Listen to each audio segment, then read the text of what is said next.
All All right. right. And Carmen, what you said just now, that sounded beautifully clear. How's it going? Pretty good. How are you? Doing well. So I think, it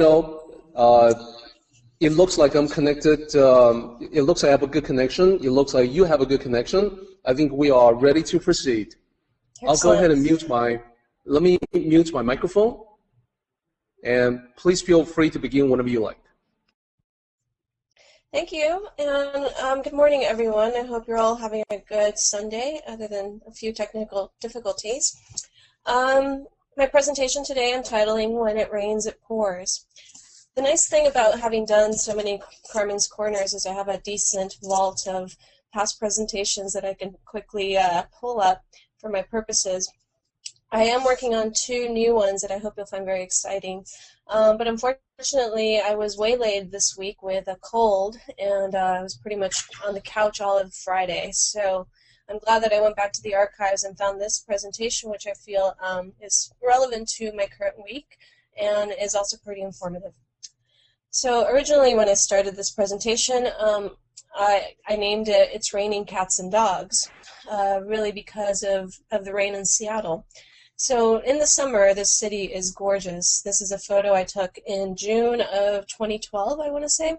We recently got a fantastic new Ferris wheel along the waterfront, and this is taken from the top of the waterfront on a beautiful blue, crisp, sunny day. I did have a solarizing filter on my phone when I took the photos, so I love this picture. It really encompasses the ideal of a summer in Seattle. But unfortunately, that's not the typical weather. It's usually pretty rainy here. This is a radar shot I took from the Seattle Times this morning, about 10:15. So as you can see, we're really in the rain today, and that little yellow-orange cloud right above us is definitely pouring. So they are experiencing raining cats and dogs right there.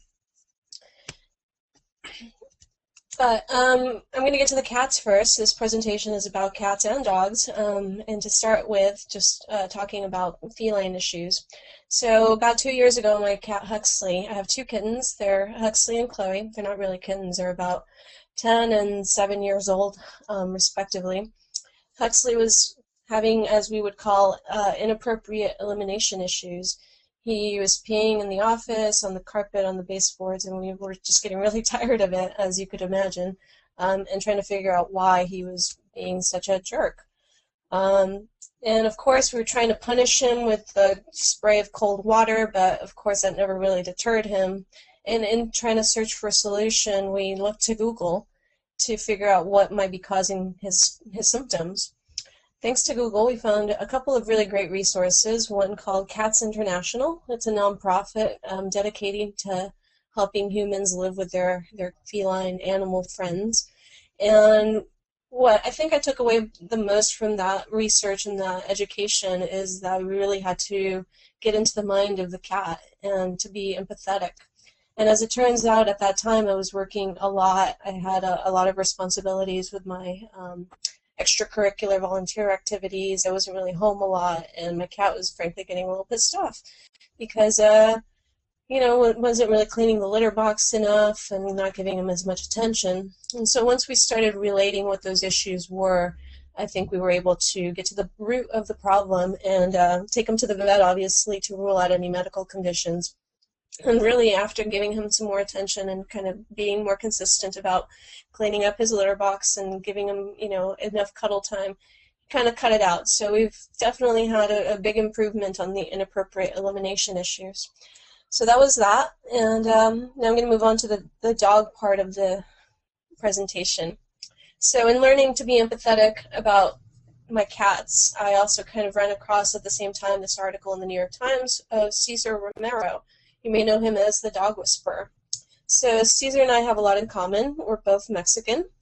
As a young child, he grew up in Culiacan, Mexico, and they used to call him the dog boy because he felt more comfortable around animals and specifically dogs than he did around people. He was kind of shy, and he ended up relating more to dogs than he did to other folks in his community.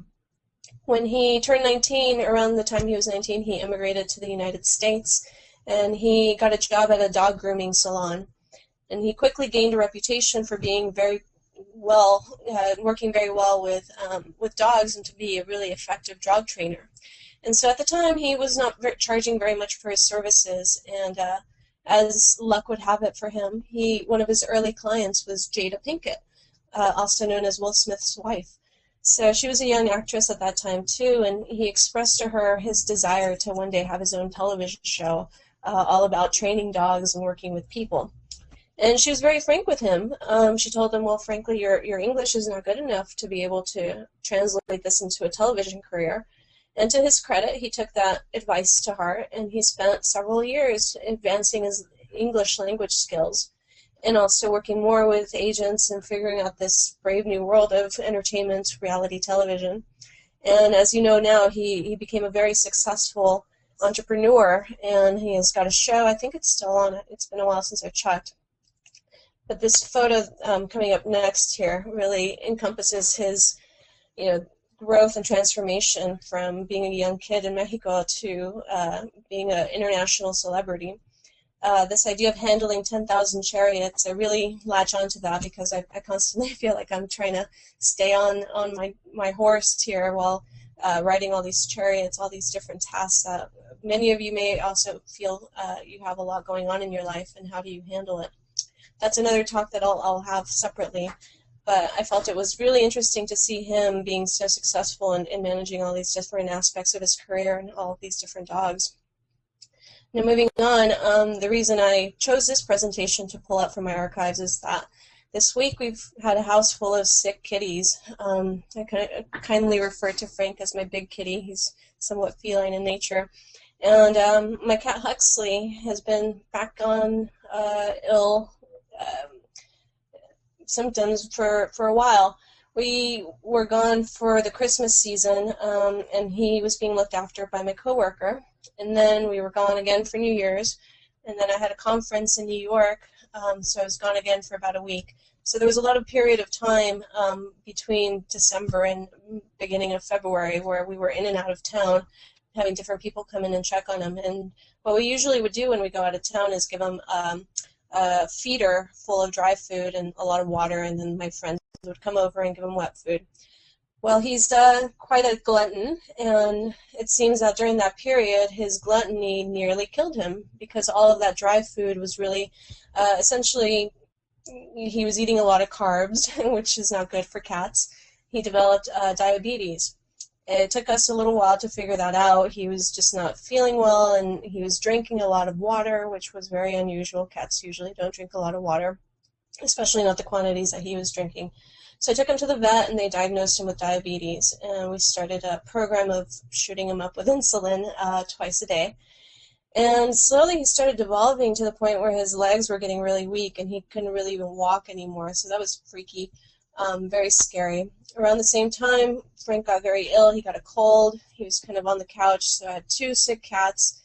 I had a lot of work deadlines, very inopportune time for the cat to be sick, because I had to take some time off of work to take him to the vet to, figure this out. And so I'm happy to report that we are all on the mend. I also got a cold, as I mentioned previously, so I was out on Friday, Thursday and Friday. But now we're all kind of feeling better. We adjusted Huxley's medication, and I think we're all on the mend and looking forward to good health for the rest of the month. And so with that, I'm going to end my presentation with what I usually consider my chicken noodle soup when I'm sick. I really like to have a lentil soup, a hearty soup. It's also really good for rainy days. So what I would suggest is you take a cup of lentils, any color you like. You can do the yellow lentils or just plain normal lentils.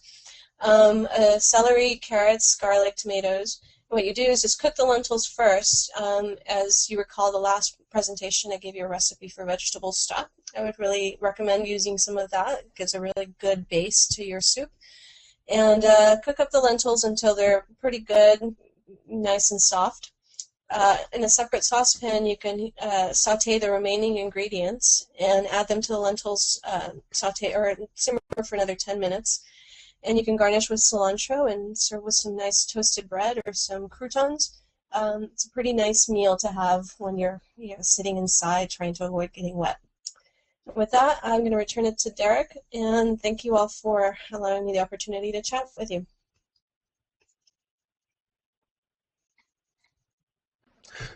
So, Carmen, I think you and I should begin a new book series called Lentil Soup for the Soul. I love that.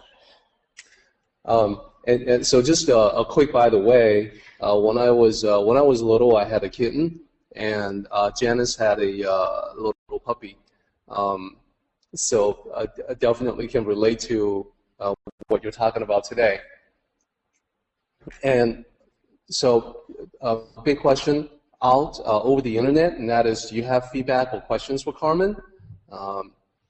Well, I can relate that for a few minutes, and then we can switch over to Bill. The good news on Bill's side is that he was able to restart his PC, and now it looks like he has reconnected with the meeting with no further issues. So, Carmen, for you from Julie and Gary, glad you are feeling better. Happy vegan vittles. And from Alex, great presentation. It is funny, and I was thinking about Cesar Milan this morning when walking my dog. Very interesting.